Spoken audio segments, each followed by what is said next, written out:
Fala pessoal, daqui novamente, quero aqui comentar um pouquinho sobre o Brighton do Graham Potter, né? Foi um dos times mais legais, pelo menos na minha opinião, em questão de estilo de jogo e de proposta, principalmente não, né? Prioritariamente aí na primeira metade da temporada, e aí foi um dos times que eu mais elogiei aqui no canal, né? Período inicial e até ali meados da temporada. E assim, eu sempre prometia falar assim, eu falava assim, vou fazer um vídeo sobre o Brighton do Graham Potter, tem que fazer, tá pra sair, eu nunca fiz, né? Mas agora, como a gente já tá no final da temporada, né? Vai acabar, o Brighton não tem mais nada pra disputar, né? Não tá livre da briga contra o rebaixamento, não tem como alçar voos maiores, competições europeias, algo assim. Então tá naquela posição de só cumprir tabela mesmo, né? Enfim, por isso que agora eu tô fazendo esse vídeo para falar um pouquinho sobre o trabalho do Graham Potter dessa temporada e o que a gente pode vislumbrar, talvez, para as próximas temporadas, né? Se assim, faz sentido pensar numa sequência interessante de uma evolução, por exemplo. Eu acho que sim, mas, enfim, eu vou desenvolver isso um pouquinho aqui melhor no vídeo, finalmente falando sobre o Brighton. Esse vídeo que desde o período inicial da temporada eu falo que vou fazer e até hoje não fiz. Hoje tá saindo, né? Então vamos lá. O Graham Potter, ele chama atenção no futebol sueco, né? Por conta do trabalho no Östersunds, né? Ele conseguiu fazer ali uma hegemonia, relativamente assim, uma hegemonia, conseguiu ser um time muito competitivo, é um time recente, né? Mas assim, ele conseguiu ser muito competitivo no futebol da Suécia. E ele chama atenção, assim, digamos assim, pro mundo do futebol mais, digamos assim, do mainstream, das principais ligas, naquele confronto contra o Arsenal na Europa League da temporada 17-18, né? Agora eu não me lembro se é fase 16 avos de final ou se foi fase oitavas de final. Foi uma dessas fases já de mata-mata da Europa League, mas ainda iniciais, né, lá em meados da temporada, foi lá no início de 2018, né, onde foram dois bons confrontos, né, e inclusive no jogo em casa na Suécia, o Östersund bateu o Arsenal, né, tudo bem que não era exatamente um baita Arsenal, um grande Arsenal, né, mas de qualquer forma, a diferença de investimento e qualidade técnica dos elencos já era algo muito grande, né, e ele fez dois bons confrontos, né, nessa época ele chamou atenção. Aí na temporada seguinte, temporada 18-19, né, na temporada passada, ele volta pra Inglaterra em termos de liga, né, e vai treinar o Swansea, né, do país de Gales. E assim, não dá pra dizer que o trabalho dele tenha sido bom como um todo, porque a expectativa do Swansea era voltar a brigar pra subir pra Premier League, né? No mínimo chegar nos playoffs. E o Swansea, assim, não tinha exatamente um grande elenco, mas em comparação ao nível médio da segunda divisão, você tinha ali algumas peças interessantes que davam pra fazer um time competitivo pra ir pros playoffs, tranquilamente. E nem pros playoffs o time conseguiu ir. Não chegou a ser um time muito competitivo assim, não, né? Por mais que tenha apresentado em alguns momentos um bom futebol, né? Em termos coletivos, em termos de ideias, né? Em momentos dentro de jogos muito interessantes, não foi um trabalho nem um pouco regular. Então talvez até o pessoal pudesse pensar que achava um pouco demais, um pouco de exagero, dar uma chance ali na Premier League, um treinador que até então não tinha treinado times de alto nível, digamos assim, né? Mas ele foi contratado pelo Brighton. E eu imaginei assim, bom, pode ser interessante, é um pouco difícil de avaliar, porque o recorte que a gente tinha dele de uma liga um pouco mais competitiva era a Championship, mas enfim, pode sair algo interessante.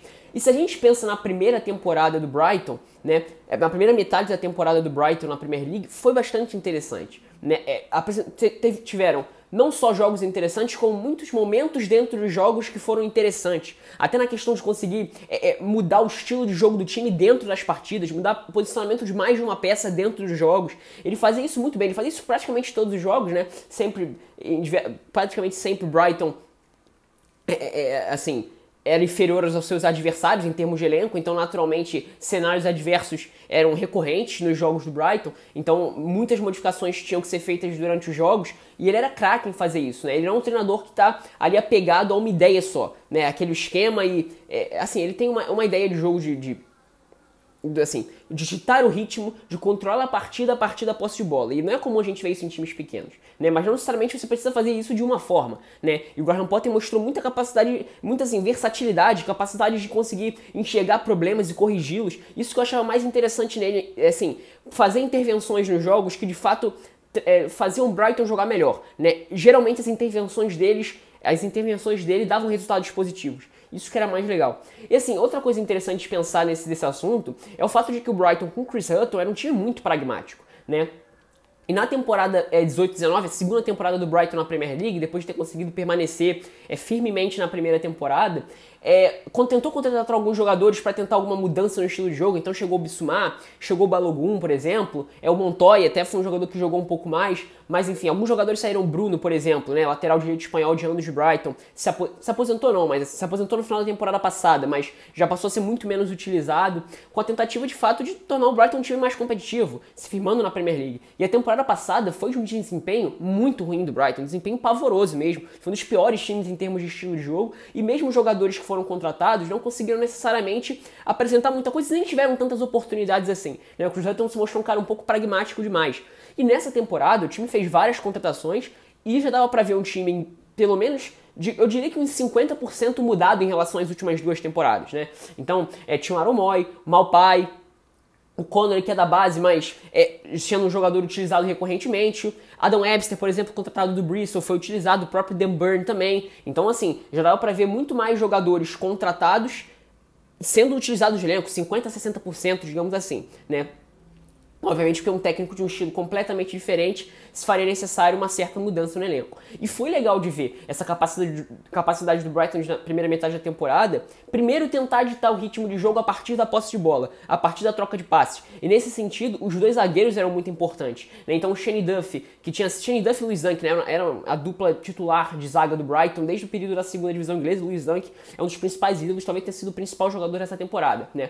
Então, até por conta do Shane Duffy não ter tanta qualidade técnica assim, tanto recurso para isso, o Adam Webster foi muito importante nesse sentido para justamente fornecer o apoio necessário para o Louis Dunk, para você ter, a partir da linha de defesa, a troca de passes que vai ditar o ritmo de jogo, né? E em muitos momentos o Brighton conseguia fazer isso, conseguia ter uma posse de bola numa faixa mais perigosa do campo, só que aí justamente vinha o problema, né? Quando se chega ao limite da troca de passes como forma de encontrar o espaço nas linhas adversárias para você conseguir criar situações de gol, né? Se faz necessária a qualidade técnica. E aí que entra em questão a dificuldade do Brighton, né? O Brighton, tecnicamente falando, eu diria que é um dos 5, 6 piores elencos, entre aspas, os 5 elencos inferiores, digamos assim, na Premier League. Tá longe de ser um time tecnicamente que chama atenção por conta dos jogadores. Então é óbvio que em algum momento o limite técnico aparece, né? A diferença técnica aparece. O Brighton em vários momentos na temporada, principalmente na primeira metade, porque na segunda metade, principalmente no período do afunilamento, né? Da reta final de temporada, da reta final de ano, né? O desempenho caiu bastante, o time apresentou resultados bem ruins, né? Mas enfim, depois eu vou falar um pouco mais desse período da reta final do campeonato, mas voltando à primeira metade, né? Em alguns momentos não, né? Em vários momentos era isso que faltava, né? Então assim, por mais que, inclusive eu comentei isso sobre das melhores contratações, você tenha tido, por exemplo, o Maupay e o Trossard, que ao meu ver foram os jogadores mais importantes na capacidade de acelerar individualmente as jogadas, né? O Maupay tentando se projetar no espaço, tentando fazer o pivô e com um drible, com uma finta de corpo, às vezes até na disputa física mesmo acelerar uma bola. O Trossard um pouco de perfil, um pouco mais de carregar a bola em diagonal, né? Você conseguia em alguns momentos quebrar essa linha de marcação, mas não era sempre, porque a gente tá falando de jogadores de um nível técnico um pouco abaixo. Eu acho que isso que em alguns momentos faltou pro Brighton, em vários momentos faltou pro Brighton, até porque a situação do time não é nada interessante na tabela, no sentido de resultados, né? O 16º colocado, 34 pontos, não é nada incrível a colocação do Brighton, né? O Dan Burn, por exemplo, principalmente se a gente pega ali a primeira metade, foi muito importante também nesse sentido de atacar como um ponta. Ele que é um zagueiro de formação, começou a temporada jogando como um zagueiro pela esquerda, mas que atacava a linha de fundo o tempo todo, depois se consolidou mais como um lateral mesmo na linha de 4. Assim, era um dos principais jogadores também nesse sentido, de conseguir acelerar a posse de bola numa jogada de linha de fundo, como um ponta, um zagueiro de 2 metros de altura correndo pelo corredor, e muitas vezes conseguindo bons lances de cruzamentos para a área, enfim. Né? Isso também foi bastante útil. Dan Burn foi um dos destaques também nesse sentido, da questão de acelerar, né? Mas assim, essa era uma das principais dificuldades. E em diversos momentos, quando o time não conseguia, a partir disso, furar umas defesas, nesses momentos eram muito interessantes ver justamente as intervenções do Graham Potter para tentar mudar esse cenário, né? Então, a forma como ele ajustava o posicionamento dos jogadores era muito interessante também em momentos com bola e sem bola, né? Então, por exemplo, se a gente pensa em Pascal Gross e Aaron Moy, que teoricamente seriam os principais armadores do time, em diversos momentos a gente vê eles posicionados. O Aaron Moy, principalmente, aberto pelo um dos lados, num 4-4-2 sem bola, e no momento de receber, você tinha um trio e ele se posicionava como um meia de circulação, como um meia de ligação para circular nessa faixa atrás de uma dupla de ataque à frente de um trio de meio-campistas. O Pascal Gross era recebia aberto como um ponta, não atacando como um ponta, que não é o perfil dele. Inclusive, Pascal Gross jogou muita bola na primeira temporada dele no Brighton 17-18. né? Foi um dos principais jogadores, foi um dos bons destaques do campeonato, uma das principais contratações do campeonato naquela temporada. Então, em alguns momentos, ele ia receber aberto como um ponta, né? Até por conta já do momento sem bola, tá posicionado um pouco mais aberto, mas também buscando um pouco trabalhar por dentro, em alguns momentos até aparecendo como um segundo atacante, atrás de um atacante, de um homem mais de frente, mais definidor, digamos assim. O próprio Trossard, né, jogou pelos dois lados. Isso eu falei também no vídeo das melhores contratações, né, jogando pelos dois lados, em alguns momentos jogando como segundo atacante, né. Se a gente pensa nos dois volantes, né, geralmente eram três utilizados, né, Davi Pröpper e Dale Stephens ou Bissouma, esses três, né? É assim, o Davi Pröpper é até um jogador que poderia ter até almejado voos maiores, né, coisas maiores na carreira, mas até não conseguia exatamente manter um nível regular durante a carreira, não acabou conseguindo chegar ao nível que se esperava dele no primeiro momento lá no PSV, né? Mas assim, eram bastante importantes não só no sentido de recuperar, mas como também encontrar uma linha de passe em profundidade, ou tentar um lançamento, às vezes até algumas jogadas de carregar a bola quando tinha um espaço e fazer essa bola chegar mais à frente. Então você tinha um time que sabia trocar passes e sabia encontrar alternativas em vários momentos aos cenários adversos, né? Óbvio, né? O Graham Potter sendo cabeça disso tudo, as intervenções eram muito interessantes. Foi bem legal ver também, por exemplo, a inclusão de jovens, né? Eu falei do Aaron Connolly, mas por exemplo o Alzate. O Alzate é um meio campista de formação e ele jogou no Brighton, depois ele se machucou, mas o período em que ele consegue ter uma sequência de jogos com o Graham Potter, ele se consolidou como um jogador de lado, como um ala pela direita, e depois como lateral pela direita, chegou a jogar como lateral pela esquerda, né? Isso falando de linha de 4. Jogando como ala, era num esquema ainda de 3 zagueiros, e ele jogando bem, né? E dentro dos jogos mesmo, começando como ala pela direita, aí passando a jogar mais por dentro, depois sendo jogado para lateral esquerda, tudo isso assim, modificações no sentido de conseguir fazer o time reagir. E era muito interessante porque geralmente o time reagia muito bem, né? E aí agora entra um ponto mais interessante se a gente pega agora na reta final de campeonato e principalmente nesse pós-pandemia. O Brighton, a partir ali de janeiro, como eu falei, final de dezembro, janeiro, no período de afunilamento dos jogos, o desempenho do time caiu com um pouco consideravelmente, mas principalmente os resultados, né? E a partir ali de se a gente pegar nessa reta final, um pouquinho antes da pandemia, nesse período pós-pandemia, a gente pode ver um Brighton um pouco mais direto, né? E mudando um pouco a forma de atacar em alguns momentos, principalmente quando jogava com os adversários maiores, onde naturalmente a diferença técnica fica mais escancarada. Isso é comum no Brighton, como eu falei, porque é um time tecnicamente inferior à grande maioria dos times da Premier League, né? Digamos, pelo menos uns 13, 14 times, o Brighton é inferior a pelo menos 13, 14 times, então em alguns momentos de fato a diferença técnica ia pesar. E, a alternativa que encontrou o Graham Potter nesse período de reta final de campeonato e no pós-pandemia foi tentar muito mais acelerar as jogadas a partir das recuperações do que, de fato, tentar encontrar espaços a partir da posse de bola, né? E o time conseguiu ser bastante competitivo dessa forma em alguns momentos, né? Eu destaco principalmente o jogo que ficou bastante explícito, 2 jogos, né? O jogo contra o Arsenal, onde nem foi uma partida ruim do Arsenal, não, né? Mas assim, foi um jogo muito bom do Brighton justamente nesse sentido de conseguir encontrar os espaços a partir das rápidas recuperações, né? E nas jogadas mais diretas do que de fato tentando propor a partir da posse, né? E no jogo contra o Leicester no King Power Stadium, né? Em que o Leicester inclusive ganhou, né? Ganhou ou perdeu? Ganhou ou empatou? Agora eu não lembro direito. Mas enfim, o Brighton conseguiu ser perigoso justamente dessa forma, né? Principalmente no primeiro tempo ficou bem claro, recuperando a bola e conseguindo a partir disso a jogada de velocidade, né? O Maupay conseguindo em diversos momentos se aproximar para fazer um pivô e a partir daí permitir a projeção de algum atacante no espaço, por exemplo o Connolly, para receber essa bola em profundidade. Né?